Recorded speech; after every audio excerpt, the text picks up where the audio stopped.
All right. Therefore, if God is in control of all things, what is the worldly part of spirituality that can be altered? Okay? So here's where we get into altar worship, right? And that part, you have to understand, there's a part in the biblical narrative that talks about the taking the census of the people. Okay?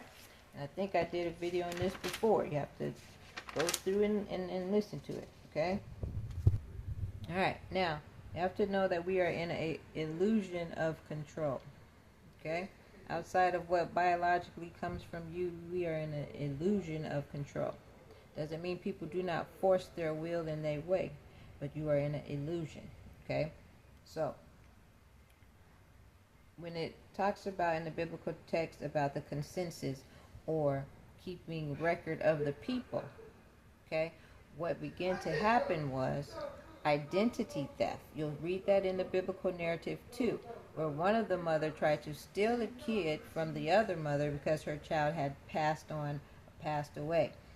That's still happening. Okay, so a lot of identity theft is happening, and I hate to have to say it, but when people are coming from overseas or out of their country or different areas, right, we may be dealing with people trying to take on the state folks' identity, right?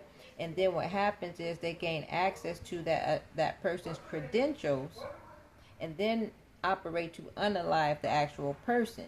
And so when the consensus is being ran by technology, in the simple fact that if I see usage of your card, your social security, your name, your this or that, and I never really have to verify thoroughly that you are that person, then people can bypass actually being that person.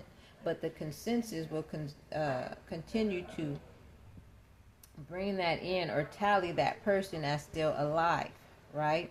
And breathing and well, when the truth of the matter is somebody from out of the country has just dedicated themselves a body, right, to take over someone else's credentials. Okay, so here's how they're operating the so-called RICO. I remember when I was in school and they had the person, you guys, I forget how they call it, but it was a person from overseas or in another country, and we were supposed to talk to them and write to them, and they were pen pals and all this other stuff. But we're going to go further into now what identifies the RICO case.